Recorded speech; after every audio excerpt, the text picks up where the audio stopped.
Life during wartime is like, theoretically, I suppose, Todd had conceived this, I suppose, furtherance of the characters that he had in Happiness.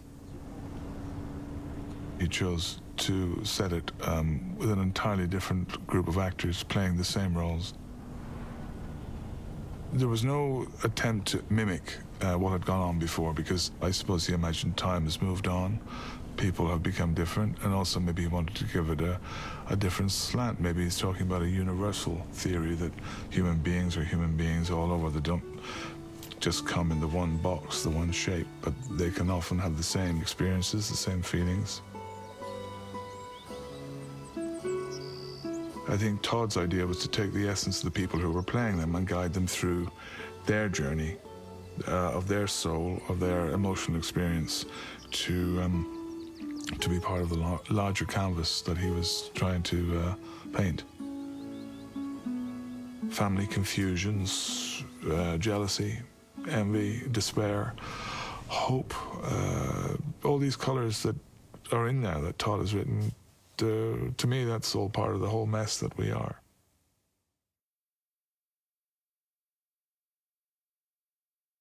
What I knew about Todd Solondz before this project was absolutely nothing. I had never heard of the films. I'd never been introduced to the world of Todd Solondz. And I went in just very cold. When I say cold, having no knowledge of who he was. And we get in there, and he goes, you know, Michael, I have to tell you. Actually, he tells me this after we had started filming. He goes, Michael, I have to tell you, I really didn't think you were the right one for the role. I looked at your picture. I said, good-looking guy, very cool, just not the right person for Alan, He said, but, Gail Keller, she wanted me to see you, so I saw you.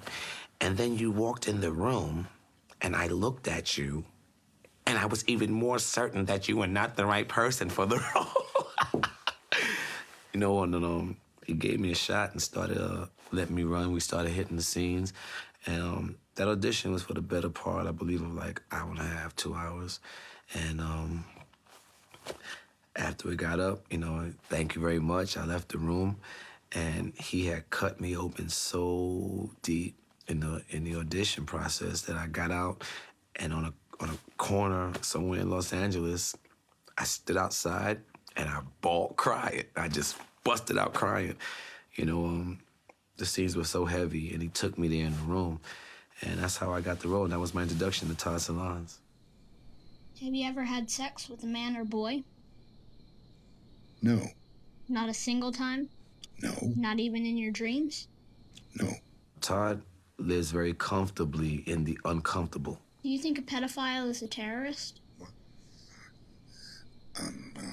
If you ever met a pedophile, what would you do? And for you to work with him, you have to be just as vulnerable and just as willing to live in that same space. You got to go there with him, or it just won't work. Joy, what's wrong? Is it your period? No. I'm so sorry, Alan. It's okay. I'm okay. In that opening scene in the restaurant with Shirley and I believe Todd, he wanted, the main thing he wanted to convey was how broken these two people are. Broken. What, you don't like it? I'm sorry, Alan. I didn't mean to. Somebody like Joy cannot seem to get beyond guilt, guilt-ridden for everything and is debilitated by it. I think there's an age where people are raw and they're often bitter about their lot and the feelers are out for everything that people are saying or doing against them, and this protective thing of their families, if they're the only family, the only ones that's important. And I think there's a kind of selfish age. I think like 30s, 40s, it can be quite selfish. And I think these characters are all at that. There's a few of them a bit older, but I think they're all mainly around that. I should have had more faith. We all should have been more understanding. I was going through a very intense time. I'd given up on poetry. It had become too easy. And I was feeling crushed by the enormity of my success. This character made a lot of sense to me. It was like I knew her as a person. I mean, she's in this mansion with a pool and a Japanese chef making sushi. And this is just a bizarre world, but it's a world that I actually know. I've seen it. A good screenplay is a much harder and pure process. Still, it must at least be neat going out with Keanu. Helen is, you know, the black sheep in the family. Every family has one. I don't think she's particularly lovable as a black sheep. She's just more important than everybody else, you know, and not understood. Nobody understands her. She's an artist, you know, and unfortunately she's got this embarrassing family that she has to still be a part of. When I read it, just you feel like, oh my God, I really want to do this, you know, I want to say these words, I want to play around with this. It was a really, really, really funny scene, and she's just a sort of awful character. And everyone thinks I mock them, that I'm cruel and condescending, that I have no heart. And it's really hard. It's hard on me. One of the things that was such a challenge for me was he has huge sympathy for these characters, you know. He really has compassion for them and I think kind of loves them. So he will not tolerate, or at least didn't with me, any commentary on the character at all. And if he felt like any of that was happening, he would stop it with me right away. No commenting on her. You know, you just have to be her. And it's almost like he wouldn't let you mistreat this person that you're playing. You have to embrace this character completely. Life has no point. It's over. You're basically dead. Blah, blah, blah, blah, blah. And you think maybe I have the answer. But Joy, I'm only human. These people, like, they come off one way, like they're walking down the street, they're sitting opposite each other at a table or a restaurant or lunch or dinner or whatever. They're having banter, whatever they're talking about, whether it's banal or whether it's interesting, it's sort of the subtext to some huge piece of baggage that's like, I think like in many of Todd's, in many scenes, there's always like there's a 500-pound gorilla in the room. But you, what about you? You haven't told me a thing. Oh, I'm fine. How's Alan? Oh, fine. Just don't listen to Mom, really. Everything's the same. Fine. I just needed to get away for a bit. A little me time. You know, these milquetoasty people are not what they seem, and the people who nothing is what it seems, it appears, you know, which I think is good. I don't like a world where everything can be read so easily. We're showing the normal American family, right? And we're subverting that. Would you like to sing for Harvey after dinner, Chloe?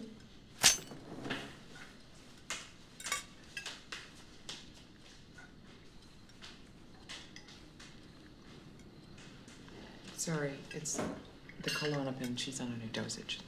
He has a very crystal clear image and view of how he wants these characters to feel and sound. And so he's very involved with the process and the evolution of the character. He will help you make your choices, you know, and, you know, I say help, you know, facetiously, because help you make the choices. He will help you make the choice that he wants you to make. He was very particular about what I wore. I didn't have much say in that. And I wore clogs that were slightly too small for my feet, with thick socks, which it was slightly uncomfortable. But again, he liked all that idea of just that discomfort. You can't quite walk properly and things like that. So he obviously had an image that he wanted, but I didn't know what all that was until it was being revealed to me. And things for him, it would be things like the hair. He was very... my hair was a big deal to him. He wanted it lightened and then huge, you know, this sort of mane of hair. So he took me to the hairdressers and sat with me for 5 hours till he got the colour that he liked. I had to get my hair done 3 times on the same day to get the colour. And he sat next to me the whole time, you know. And then he said, I want a squint fringe, I want it all chopped up. And I'm like, that's my hair, it's my real hair. And he wouldn't have a wig. And I kind of went with it. I would normally say, please can we have a wig? You might actually destroy, you know, my hair. But I sort of was thinking, it might be all right, it might be all right. So it was these things for character build-up where some things I couldn't do, and some things you need to be there. You need to feel the core. I had to feel that she had bare arms a lot of the time, a pinched feeling here, and things just slightly uncomfortable, and that the combination of that and just being there, and all these things help you build.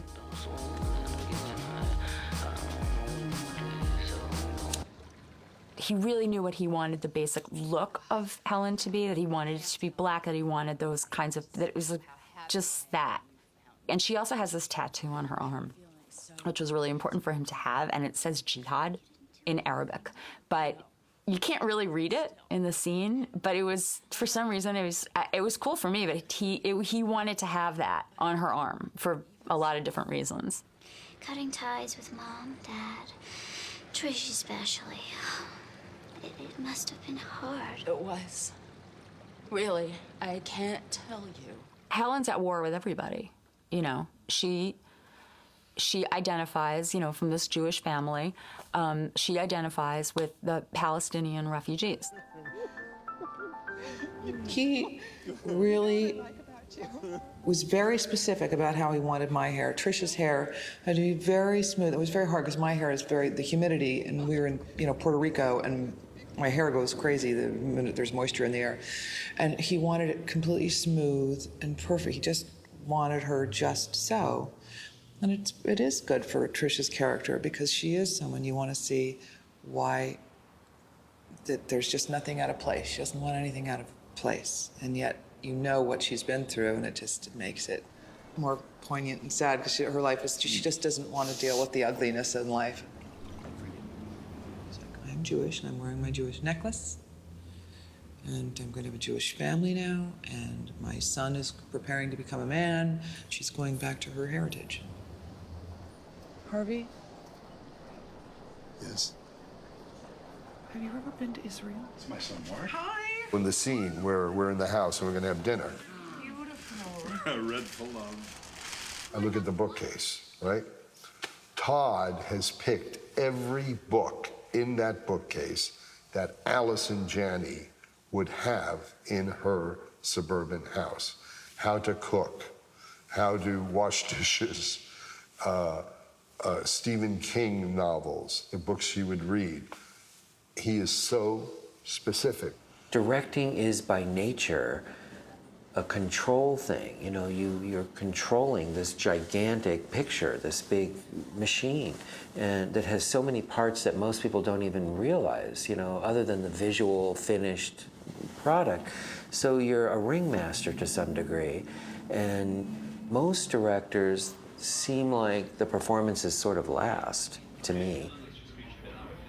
But I think, like with Todd, I think if you're interested in performance and you're interested in nuance and you're interested in subtlety, I think like anyone who cares that much is going to go the extra distance on every level of filmmaking. The sequence in the bathroom, I would say, was just really remember being very heavy, and he took me into my dark spaces where the things that made me deal with the issues of my insecurities, what makes me feel less than, what makes me feel on a part of society, what the things that I've done that made me feel ashamed of myself. He made me look at those things so that I could breathe life into Alan. Do they think this is the right thing to do? He would take my character to extremes in the upset that he wanted. This kind of, you're on the verge of upset the whole time. And I didn't know it was going to be like that. I think this sort of, like the scene with Paul, the first scene with Paul, you're in it's in another world. She's obviously seeing ghosts. She's feeling ghosts. She's feeling the past. So, he wanted me to get the point of almost not blinking, and he would encourage that. and on the verge of upset most of the time. So that was quite. I didn't know that was going to happen. That was quite hard, you know, because you know, you're doing it many times and you become a wreck, really, doing that kind of stuff many, many times. But I think he wanted that. He wanted us to look quite wrecked and shattered and vulnerable and a mess rather than composed and, you know. So he pushed me that way. I had a day with Todd, just talking while he was finishing with Alison. I was on the next day.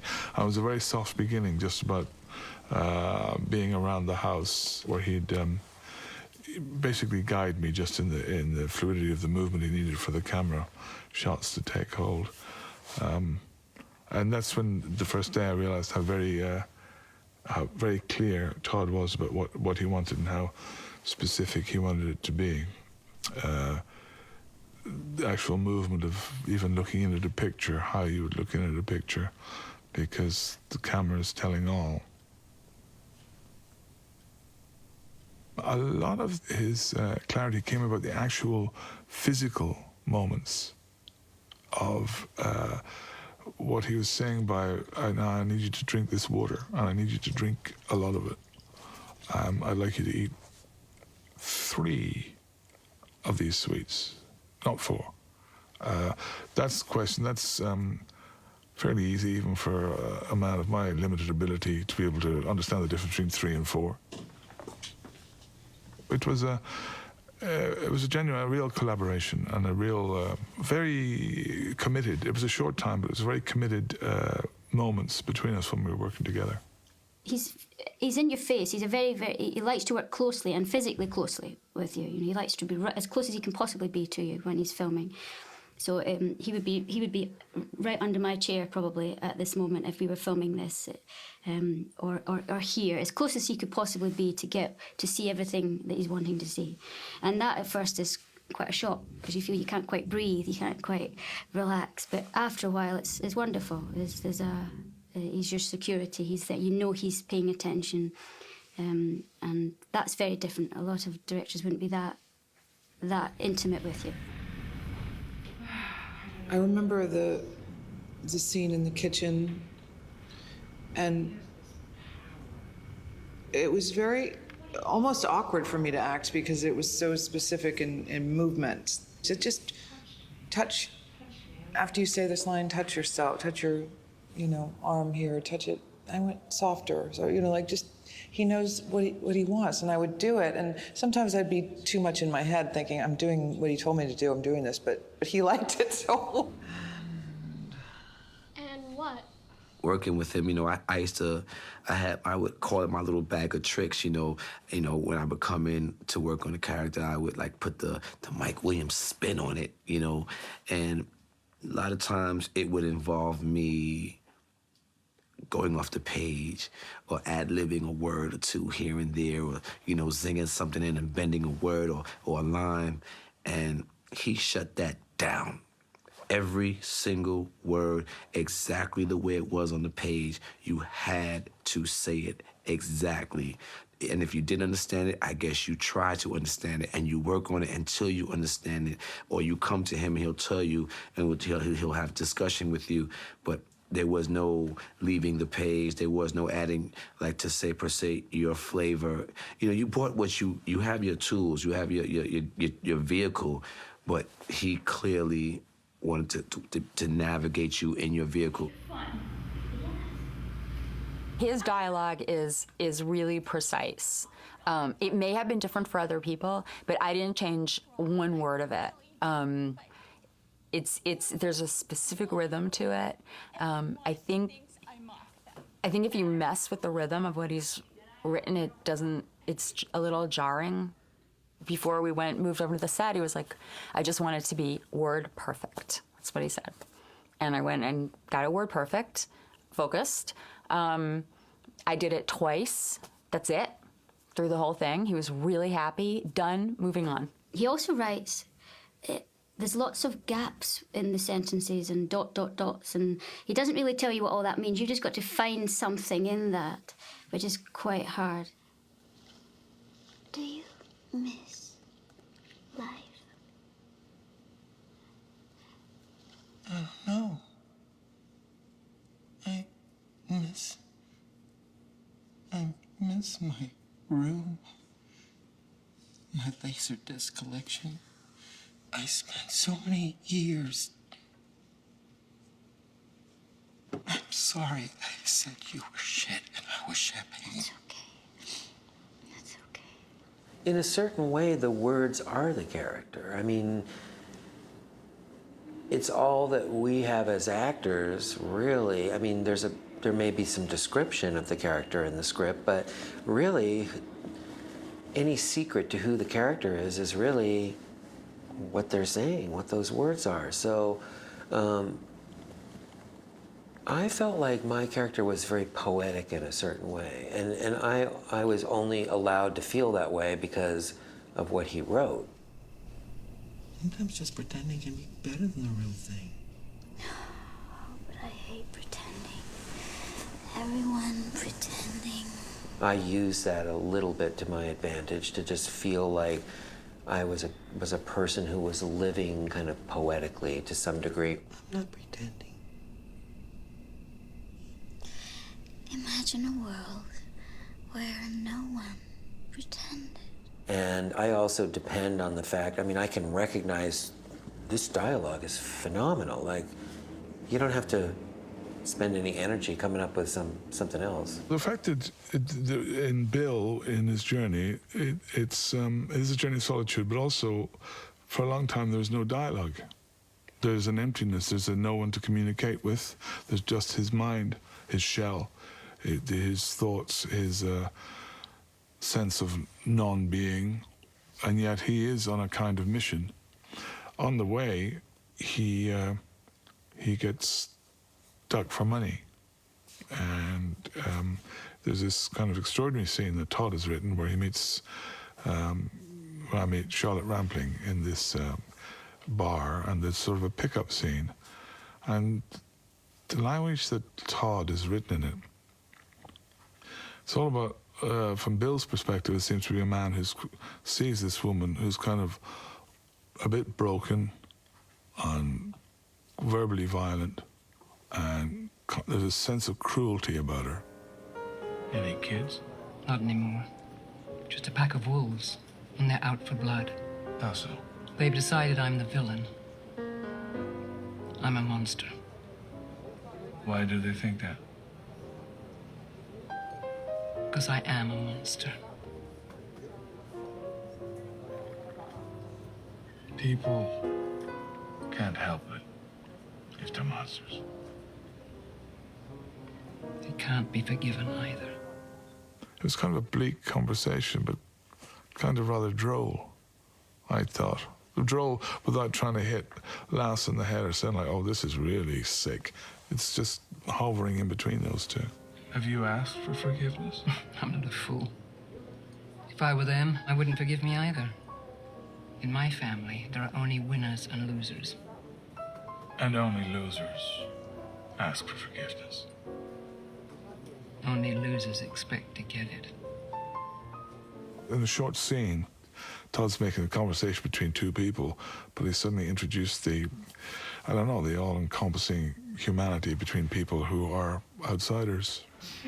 Timmy, don't worry. I think Todd chooses subject matters that are more difficult than a lot of people want to delve into. I think he picks themes that are just a little more challenging for the audience, a little more difficult to deal with. Florida is the perfect setting for that. It's the same sort of houses and the colors that are just pastels. Everything the same. And underneath, there's just ugliness.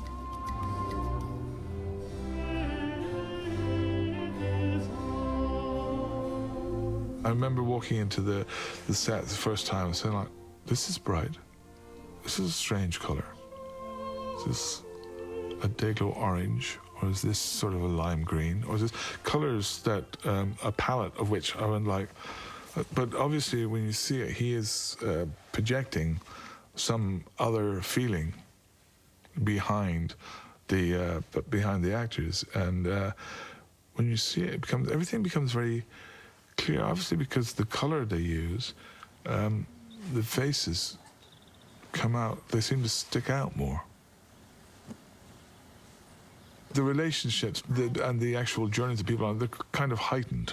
You know, it's compressed all this kind of family, Americana, Jewishness, behavior things, compressed it really down into a kind of a cauldron of confusion and despair and hysteria.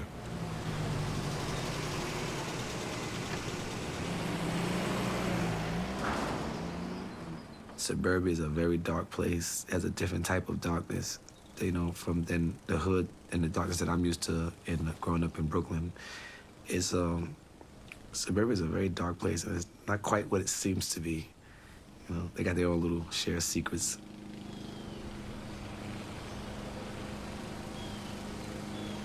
Like my pastor says, we all have a thorn. All of us got something that sticks us in our side. If I could just fix this and get this thorn out my side, I'd be perfect. You know, but the reality of the fact is none of us are perfect. That's what makes us the same. And we look at these we get an inside bird's eye view to these characters' thorns and what makes them hurt, what makes them feel inadequate, and how they deal with that, whether it be pedophilia. You know, we all have done, or adultery, or, you know, incest. We've all done things in our life that we're not too proud of, no matter what it is, you know? And then it also, in my opinion, it makes us look at the word forgiveness, you know, not to be a Bible quoting person, but, you know, he without sin cast the first stone, you know. Is your backyard so clean that you could judge me? You know, and then also, too, it brings dialogue to these topics, you know, especially, you know, like, well, for me, I can only speak from what I know, like in the Black community, we tend not to speak on these types of things. It never happened. It just never happened. No. Shh, don't talk about that. You know, and I think Todd, you know, he sheds light on these things. You know, he sheds light on the dark. This movie, and I think his other movies, there's no message. I think what he does, he likes to raise questions. And then you can go away and figure it out for yourself, or you can figure out what your own morality is. I mean, at the most heartbreaking line to me in this entire movie is when Dylan, at the end, says, you know, I don't care about freedom and democracy. I just want my father, you know? Whoa. And when I read the script, that line did not break my heart. I just thought, that's just, like, a really sort of cynical line. But it isn't, actually. It isn't. And it wasn't what he was writing, and it wasn't the way that he had Dylan deliver it. And it was really powerful. So if you look at that statement on a piece of paper, I don't care about freedom and democracy, I just want my father. It's like, what is that saying? What's important to that character? Does it mean anything to you? It's questions rather than, there's no real message in that line. It's about that kid. It's about children, you know. I just want my father. I think we're all forced to forgive in life. If we don't forgive, then it gets the better of us. I mean, it's a selfish, positive thing to do, even. You know, even if you don't believe in forgiveness, I think it's just a selfish, save your own skin, kind of like forgive. Like, don't drag that with you, you know?